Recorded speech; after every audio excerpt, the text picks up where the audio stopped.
player scores. The stadium erupts, and then everyone just stands there. That is VAR. By the end of this, you will know exactly what VAR is, how it works, and why almost everyone hates it. What it is.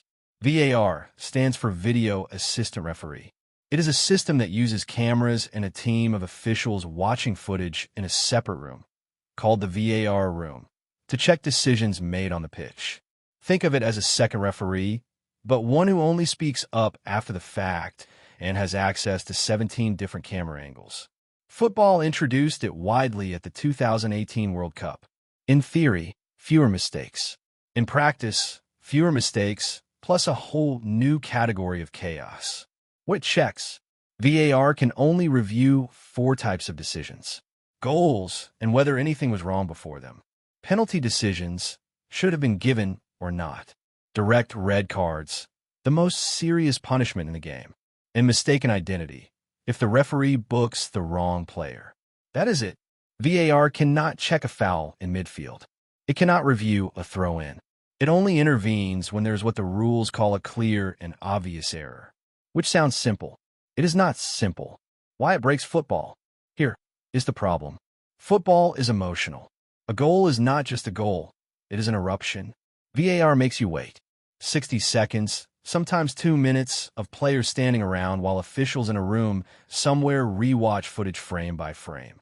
Then there is the offside line. Offside, when an attacking player is ahead of the last defender. Used to be judged by the human eye.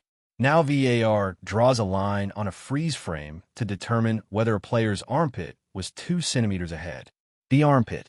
Goals have been disallowed because of a player's armpit. In theory, this is accuracy. In practice, it is a perfectly good goal canceled because of geometry. Good luck to the referee explaining that to 40,000 people. And here is the real frustration. VAR does not make decisions obvious. It makes disagreements slower and more precise. Fans who saw a foul still see a foul. They just now have to wait 3 minutes before finding out the decision went the other way. Supporters of the team who scored spend that wait hoping. Supporters of the other side spend it praying.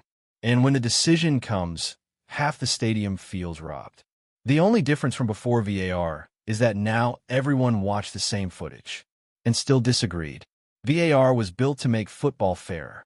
Whether it has succeeded depends on who you ask and what their team's last VAR decision was. Now you know why everyone's standing around doing nothing. Subscribe if you enjoyed this type of content.